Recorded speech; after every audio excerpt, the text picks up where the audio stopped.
하나님 말씀은 누가복음 16장입니다. 19절부터 31절까지요. 신약성경 123페이지요. 누가복음 16장 19절부터 31절입니다. 한 부자가 있어 자색 옷과 고운 베옷을 입고 날마다 호화로이 연락하는데 나사로라 이름한 한 거지가 헌대를 앓으며 그 부자의 대문에 누워 부자의 상에서 떨어지는 것으로 배불리려 하며 심지어 개들이 와서 그 헌대를 핥더라. 이에 그 거지가 죽어 천사들에게 받들려 아브라함의 품에 들어가고 부자도 죽어 장사되매 저가 음부에서 고통 중에 눈을 들어 멀리 아브라함과 그의 품에 있는 나사로를 보고 불러 가로되 아버지 아브라함이여 나를 긍휼히 여기사 나사로로 보내어 그 손가락 끝에 물을 찍어 내 혀를 서늘하게 하소서. 내가 이 불꽃 가운데서 고민하나이다. 아브라함이 가로되 예 너는 살았을 때에 내 좋은 것을 받았고 나사로는 고난을 받았으니 이것을 기억하라. 이제 저는 여기서 위로를 받고 너는 고민을 받느니라. 이뿐 아니라 너희와 우리 사이에 큰 구렁이 끼어 있어 여기서 너희에게 건너가고자 하되 할 수 없고 거기서 우리에게 건너올 수도 없게 하였느니라. 가로되 그러면 구하노니 아버지여 나사로를 내 아버지의 집에 보내소서. 내 형제 5이 있으니 저희에게 증거하게 하여 저희로 이 고통받는 곳에 오지 않게 하소서. 아브라함이 가로되 저희에게 모세와 선지자들이 있으니 그들에게 들을지니라. 가로되 그렇지 아니하이다. 아버지 아브라함이여 만일 죽은 자 가운데서 저에게 가는 자가 있으면 회개하리이다. 다 같이 가로되 모세와 선지자들에게 듣지 아니하면 비록 죽은 자 가운데서 살아나는 자가 있을지라도 권함을 받지 아니하리라 하였다 하시니라. 아멘. 인간은 영혼과 육체로서 구성되어 있죠. 하나님과 우리 인간들이, 우리 인생들이 다른 것들이 참 많이 있습니다. 그 중에 하나는 오늘 얘기하고자 하는 것은 하나님은 영원하신 분이시다라는 것이죠. 물론 우리 인간의 영혼도 영원하다 이렇게 이야기합니다.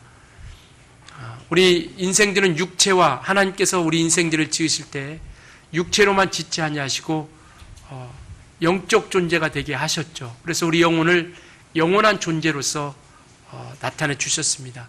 천사들도 영적 존재로서 영원한 존재들입니다. 그러나 하나님과 천사들과 우리 인생들, 우리 영혼이 다른 건 뭐냐면 천사들과 우리 인생들은 지음받은 시점이 있다라는 겁니다. 그래서 지음받은 시점으로 인하여 영원한 것이고요. 하나님은 그분이 시작과 끝이에요. 영원부터 영원까지 계시는 유일하신 분이시다라는 겁니다. 이게 다른 거예요. 우리 영혼이 영원하다라고 해서 하나님처럼 처음부터 영원했던 것이 아니라 하나님으로부터 지음받은 시점. 그래서 육체는 우리가 잘 아는 것처럼 예수를 믿지 않는다 할지라도 육체는 흙에서 왔기 때문에 흙으로 돌아가는 것 너무나도 잘 알고 있습니다. 물론 성경에도 너는 흙에서 취했으니 흙으로 돌아갈지니라 라고 말씀하고 있지만 성경을 굳이 모른다 할지라도 모든 사람들이 육체는 흙으로 돌아가는 것을 다 알고 있어요.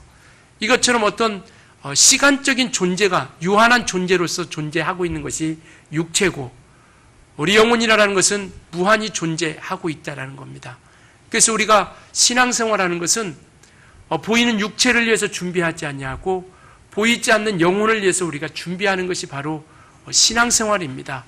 우리가 믿음이 있다는 것은 우리 영혼이 있다면 우리가 믿는 것이죠. 그래서 우리는 어떤 세상에 있는 많은 종교들 중에 한 종교를 우리가 선택한 것이 아니라 우리는 영혼이 살기 위해서 우리는 예수를 택한 겁니다. 우리 영혼이 천국에 이르기 위하여 그리고 영생에 이르기 위하여 우리는 예수를 선택한 거예요. 종교 중에 하나를 선택한 것이 아니라 뭔가 위로받고 평안 얻고자 하는 그런 마음에서 육체의 쉼을 얻고자 육체의 마음의 쉼을 얻고자 우리가 택한 것이 아니라 우리 영원한 생명을 사모하며 나아가게 된다라는 것이죠. 우리는 이와 같이 하나님은 그 처음부터 영원하신 시작과 끝이 영원하신, 그리고 그분 자체가 시작과 끝이고 알파와 오메가다라고 요한계시록 이렇게 말씀하고 있죠. 그러니까 우리는 그분에 의해서 사는 존재라는 겁니다. 우리는 하나님으로 인하여 예수로 말미암아 살아가는 존재예요. 왜? 그분이 지으셨고 그분이 주인 되어주시고 그분이 우리를 살려주셨기에 우리는 그분으로 말미암아 나아가는 겁니다. 그래서 성경 육체의 죽음이 있고 또 그 영혼의 죽음이 있다는 것을 우리에게 말씀하고 있죠. 그래서 우리는 첫째 사망과 둘째 사망이 있다는 것을 우리에게 말씀하고 있어요. 히브리서 9장 27절을 보면 한 번 죽는 것은 정한 것이요 그 후에는 심판이 있다라고 이렇게 말씀하고 있습니다. 그러니까 한 번 죽는 것은 영원한, 한 번 죽는 것은 정한 것이다라는 것. 물론 여기는 육체의 죽음을 이야기하기도 합니다. 그러나 더 깊이 들어가면 영혼의 죽음을 이야기하고 있는 거예요. 이 세상에 우리 인생들, 모든 인생들은 영혼이 모두가 다 죽은 겁니다. 이게 모두가 한 번 죽은 거예요. 바로 이것이 첫째 사망이라는 겁니다. 그러나 요한계시록 2장 11절에 보면 서머나 교회에게 편지할 때 이기는 자에게는, 즉 생명록에 기록되어 있는 그들에게는 둘째 사망의 해를 받지 아니하리라라고 이렇게 말씀하고 계세요. 우리가 예수 믿는다는 게 다른 건 뭐냐면 이 세상 믿지 않는 사람이나 믿는 사람이나 모두가 다 영혼의 죽음은 다 똑같이 이르는 겁니다. 왜냐하면 하나님께서 아담과 하와를 지으시고 아버지 그 하나님께서 선악과를 따먹지 말라는 계명을 주셨고 그 계명을 통하여 영원히 살 수 있는 그러한 영생의 말씀을 주셨죠. 그런데 그들은 우리가 잘 아는 것처럼 그 계명을 지키지 못하게 되는 것이죠. 그래서 하나님 말씀을 지키지 아니함으로 죄가, 사망이 우리 인생들에게 이르게 된 것이고 이것이 우리는 영의 죽음이다라고 이렇게 이야기하고 있습니다. 이것이 우리는 첫째 사망이라고 이렇게 이야기합니다. 그리고 우리가 둘째 사망의 해를 받지 않는다라는 것은 예수 그리스도로 말미암은 자들에게만 둘째 사망이란, 즉 유황 불못에 들어가지 않는, 지옥에 들어가지 않는 그러한 죽음을 면하게 해 주신다라는 것이죠. 그래서 우리가 예수를 믿는 겁니다. 둘째 사망의 해를 받지 않기 위해서. 거꾸로 얘기하면 예수를 믿지 못하고 예수 안에 있지 못하면 둘째 사망이라는 것을 피할 수 없게 된다는 겁니다. 그러니까 저와 여러분은 지옥 가기 틀린 사람이에요. 이제는 믿음이 있기 때문에, 소망이 있기 때문에, 예수 믿는 사람들이기 때문에 이제는 지옥 갈래야 갈 수가 없는 것이죠. 그래서 우리는 둘째 사망, 즉 유황 불못에 들어가지 못한다라는 겁니다. 그래서 이와 같이 성경은 첫째 사망과 둘째 사망이 있다라는 것. 그러니까 육체가 죽는 것처럼 영혼이 죽는다라는 것을 성경은 말씀하고 있는 겁니다. 그런데 마귀가 하는 일은 뭐냐면 영혼의 죽음이라는 것을 감추는 것이죠. 육체가 죽는 것이 모든 인생의 끝이라고 이렇게 생각하게 만드는 겁니다. 그래서 육체를 위해서, 육체의 만족을 위해서 살아가게 하는 것이죠. 그러니까 예수님을 시험할 때도 그렇게 하잖아요. 내가 천하 영광을 주겠다. 내가 돌로 떡을 만들어 먹으라. 이와 같이 우리 인생에 육체에 필요한 것을 통하여 타협하게 만드는 것이죠. 그러나 그래서 영혼의 죽음이 있다는 것을 알지 못하게 하는 겁니다. 그래서 이 세상 사람들은요, 영혼의 죽음에 대해서 전혀 관심 없습니다. 영혼이 있다는 것도 관심 없고요. 그것이 영원한 사망이 있다는 것에 관심이 없어요. 오직 육체가 죽는 것만 두려울 뿐이죠. 병들면 왜 두렵냐? 육체가 죽을까봐 두려운 거예요. 병들어도요, 죽지 않는다고 하면요, 두려울 거 없습니다. 암에 왜 두려움냐면, 암 걸리면 죽는다고 생각하기 때문에, 암 걸려도 120년 산다고 하면요, 걱정할 사람 아무도 없습니다. 그러니까 마귀는 사망 권세 잡은 자로서 죽음을 두려워하게 만드는 거예요. 근데 영혼의 죽음을 두려워하게 만들어야 되는데 육체의 죽음을 두려워하게 만드는 것이죠. 그래서 우리가 나는 뭐 그런 두려움 없어 라고 하지만 밤에 강도가 찾아와서 칼 들고 죽인다고 하면 모든 사람들, 우리 주님의 식구들은 말고요, 모든 사람들은 다 내가 가진 거 다 줄 테니까 목숨만 살려주세요. 이렇게 이야기합니다. 왜? 목숨이 두려운 거거든요. 왜? 사망 권세 잡은 자가 마귀이거든요. 그런데 영혼의 죽음에 대해서는요, 전혀 두려워하지 않습니다. 이 세상 믿지 않는 사람, 세상 사람들 어느 누구도 영혼의 죽는 것에 대해서 두려워하는 사람 아무도 없어요. 마귀는 그렇게 육체의 것을 통하여 영혼의 죽음에 관심이 없게 만드는 거예요. 그러나 우리는 영혼의 죽음이 두려운 것을 우리는 아는 사람입니다. 그래서 영혼의 죽음 이후에 우리에게 무엇이 있을 것인가? 그러나 우리가 믿음을 가진 다음부터는 이 죽음이 소망이 되는 것이고요. 그리고 이와 같이 정말 이기는 자들에게는 둘째 사망의 해를 받지 않는다라고 하신 것처럼 하나님과 함께 하게 만들어 주고 있다라는 겁니다. 본문은 죽음 이후에 삶이 있다라는 것을 이야기하고 있는 겁니다. 부자와 나사로라는 사람을 통해서 죽음 이후에 육체가 죽음이 끝이 아니라 죽음 이후에 삶이 있다라는 것을 이야기하고 있는 거예요. 여기서 부자는 바리새인을 이야기하고 있는 겁니다. 우리가 성경을 좀 잘 살펴봐야 되는데요. 바리새인들을 이야기하는 겁니다. 그래서 이 앞에 보면요, 계속 바리새인들과부터 싸우는 거예요. 바리새인과 서기관들이 원망하여 가로되 라고 이렇게 하고 계속 예수님과 바리새인들하고 논쟁이 일어나는 겁니다. 그래서 이와 같이 바리새인들이 이 바리새인이라는 것은 구별된 사람, 구분된 사람 이런 뜻을 가지고 있죠. 이게 자기들이 다른 어떤 사람들보다 구분된 특별한 사람이라고 그렇게 생각하는 거죠. 그래서 바리새인이라는 많은 그런 긍지와 자부심을 이들은 가지는 겁니다. 그래서 어디 가서도 당당하게 자랑하는 거예요. 보여주는 겁니다. 왜? 부족함이 없고 또 많은 이런 부여를 누리고 있기 때문에요. 그래서 그들이 또 왜 그렇게 결과가 나왔냐고 생각하면 율법을 잘 지켰다라고 생각하는 겁니다. 또 온전히 하나님을 잘 섬긴다라고 그렇게 생각하는 것이죠. 그래서 오늘 본문에 보면 아브라함을 아버지라 이렇게 이야기할 정도로, 그래서 특별하게 정말 분리되고 구분된 그런 사람이라는 긍지를 가지게 되는 것이죠. 이 바리새인들이. 그래서 이 앞절 우리 본문의 앞에 보면 하나님께서 그들에게 하나님과 재물을 겸하여 섬길 수 없다라고 예수님께서 이렇게 말씀하시죠. 그때 14절 보면 바리새인들에 대한 이야기가 나옵니다. 14절 한번 볼까요? 우리 같이 읽겠습니다. 시작. 바리새인들은 돈을 좋아하는 자라 이 모든 것을 듣고 비웃거늘. 그러니까 바리새인들은 자기가 가지고 있는 것에 대해서 막 자랑하고 나타내는 것이죠.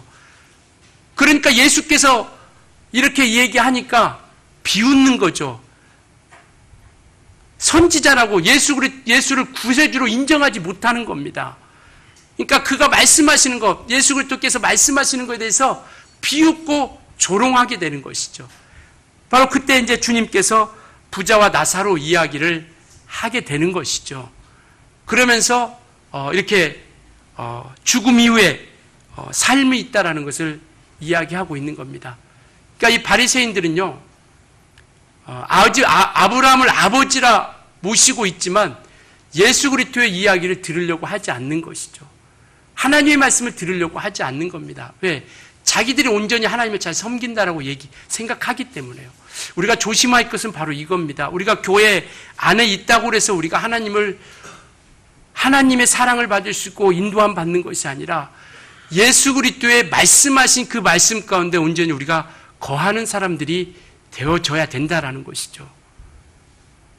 그래서 이와 같이 하나님께서 말씀하시는 그런 말씀, 겉모습만 우리가 그리스도인이 아니라, 겉모습만 우리가 예수 믿는 사람이 아니라 하나님께서 주신 말씀 가운데, 이 바리새인들은요, 그래서 하나님을, 예수 그리스도를 무시하는 거예요. 왜? 하나님의 아들로 인정하지 못하는 겁니다. 더더군다나 그들의 소리를 듣지 못하는 것이죠. 그럼에도 불구하고 오늘 본문에 나와 있는 것처럼 아브라함을 아버지라 부르면서도 이들은 어디에 가 있느냐면 불꽃 가운데 있는 거예요. 그러니까 그들이 아브라함을 아버지라 부르는 그러한 어떤 겉모습이 중요한 게 아니라 예수를 닮아가지, 하나님께 인도함 받지 못하고 그에게 이끌림 받지 못하면 이와 같다라는 것을 우리에게 말씀하고 있는 거예요. 그래서 어떤 이들은, 그래서 우리가 바리새인 하면 외식자라고 이렇게 이야기하죠.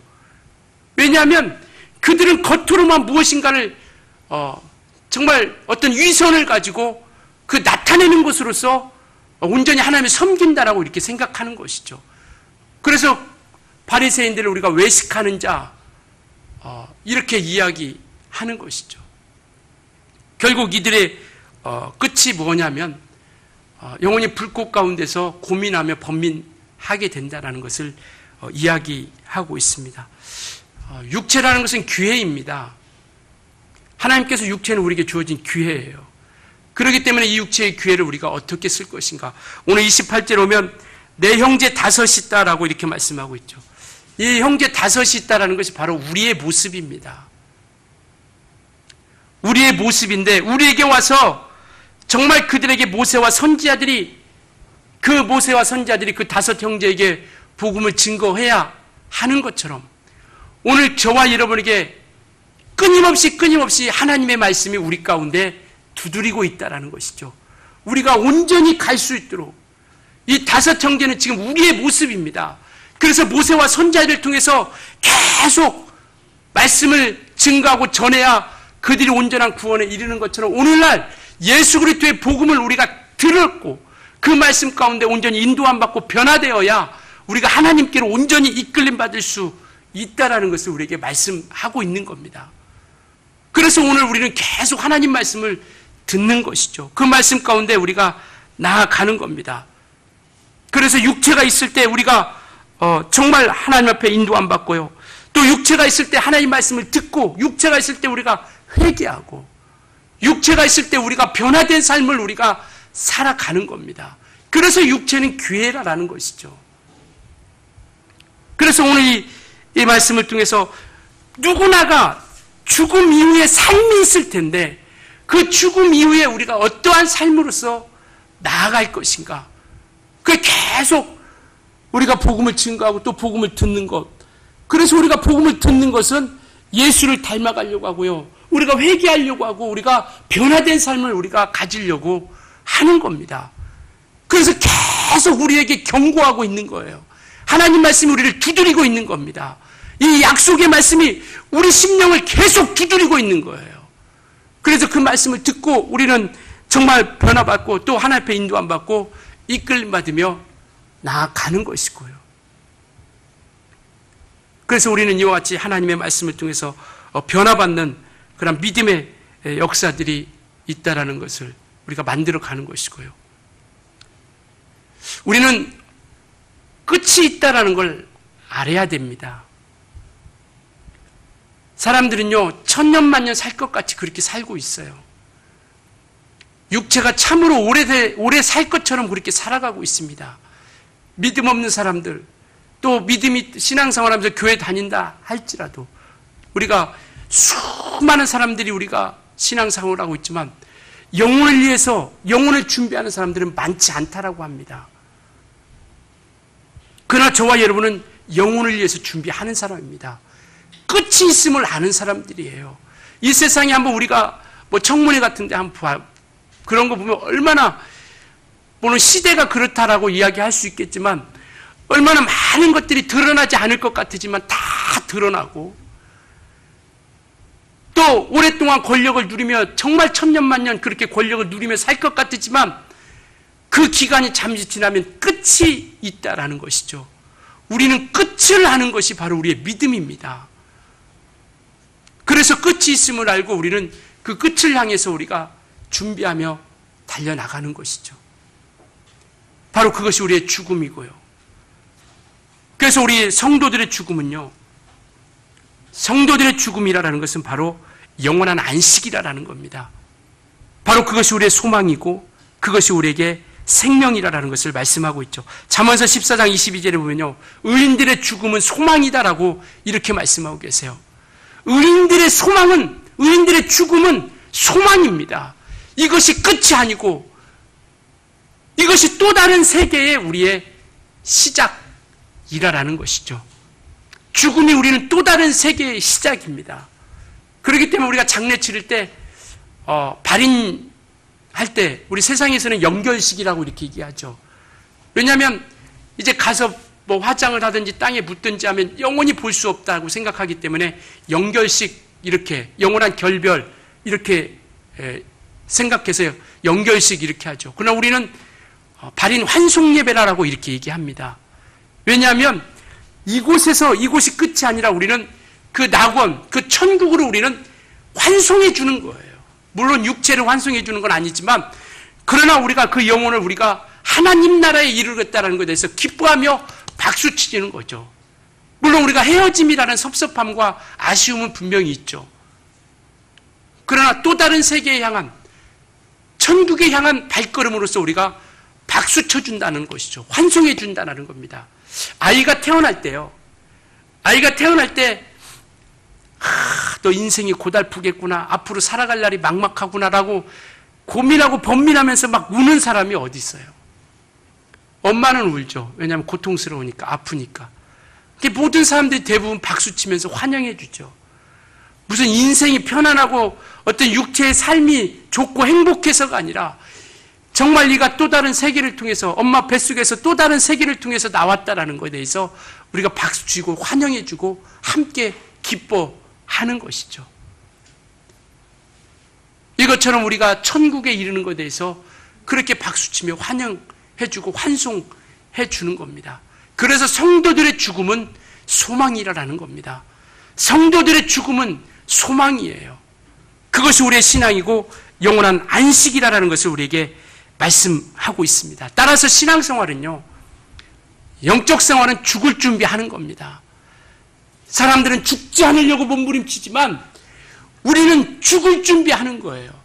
육체가 있는 그 시간에 우리는 어떻게 죽을 것인가, 어떻게 우리가 죽고 어떻게 하나님 앞에 설 것인가를 하는 죽을 준비하는 것이죠. 그래서 정말 우리 모두는 육체가 있는 기회에 우리가 정말 하나님 앞에 온전히 죽을 준비를 잘해서 그 죽음이 우리에게 소망이 되고 기쁨이 되고 감사가 되고 영광이 될 수 있기를 예수님으로 축원합니다. 그래서 우리는 이 땅에서 우리가 영혼을 위해서 우리가 달려가는 것이죠. 그래서 죽음이 끝이 아니라 또 다른 세계라는 것. 그래서 예수께서 말씀하시잖아요. 나는 부활이다. 예수께서 부활이기에 우리 또한 그 부활을 본받아서 그 영광에 참여할 자라는 것을 말씀하고 있죠. 그리고 나는 살기 위해서 죽노라라고 이렇게 말씀하고 계세요. 예수님께서는 살기 위해서 죽는다라고 이렇게 말씀하고 있습니다. 우리가 죽는 것은요, 살기 위해서 죽는 겁니다. 그렇기 때문에 우리 죽음이 두려운 게 아니에요. 여러분, 죽음이 두렵습니까? 아니오라고 얘기하셔야 돼요. 죽음이 두렵습니까? 아니요. 예, 죽음이 두려운 게 아니에요.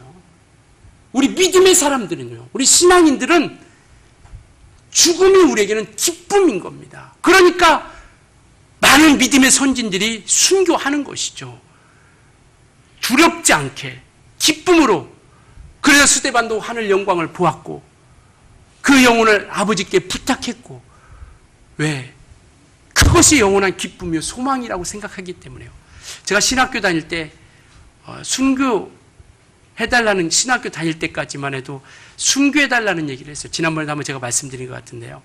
하나님, 나 순교하게 해주세요. 나 순교하게 해주세요.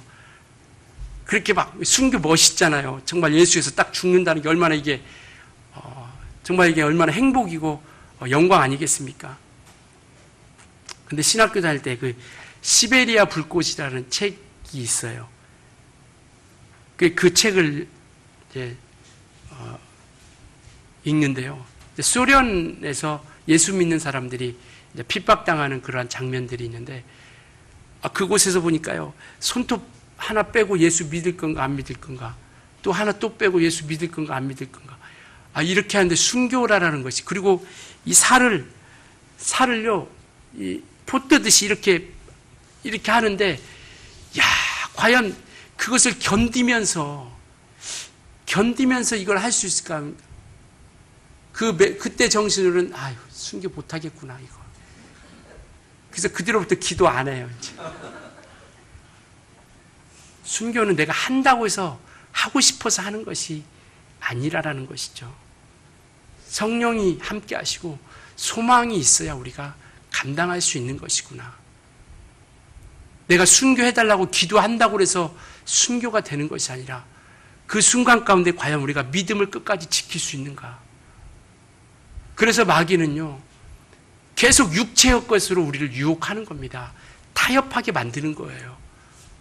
물질 없어서 신앙 저버리게 만들고, 또 물질이 많아서 신앙 떠나게 만들고, 육체가 병들게 해서 믿음 저버리게 만들고, 그래서 육체가 연약한 사람들이 마음이 연약해서 믿음 저버리는 사람들이 얼마나 많이 있습니까?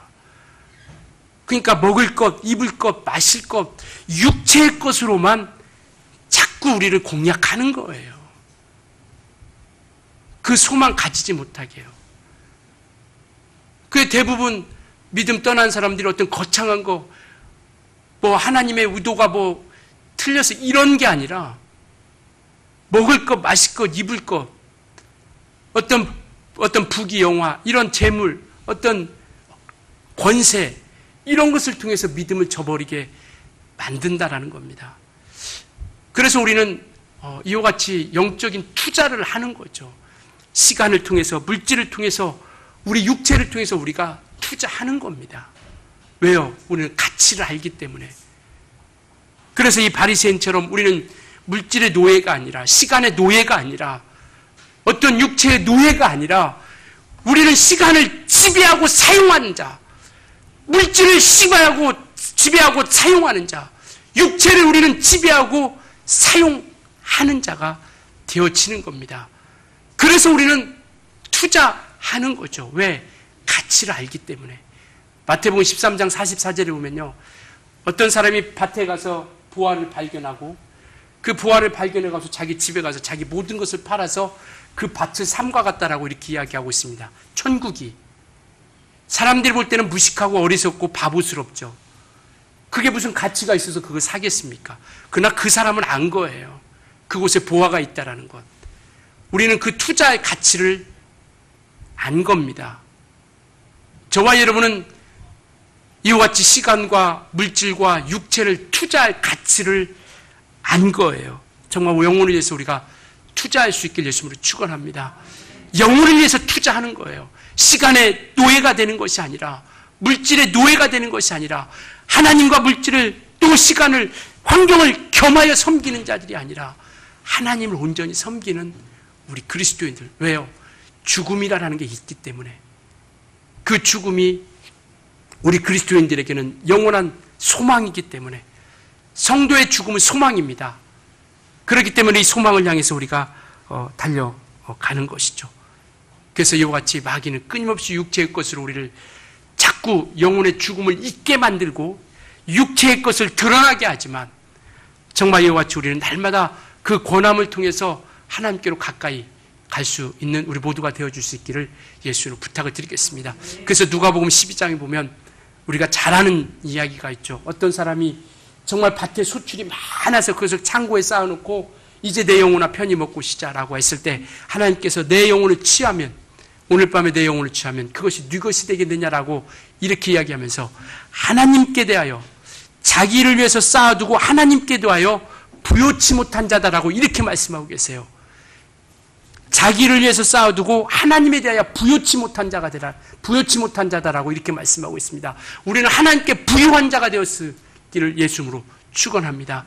하나님께 대하여 부요한 자가 되자라는 것이죠. 우리를 위해서, 우리가 능히 우리 영혼을 위해서 투자할 수 있는 가치를 알기에 그것을 위해서 우리가 과감하게 사용하고 인도 안 받는 우리 모두가 되어줄 수 있기를 예수님으로 축원합니다.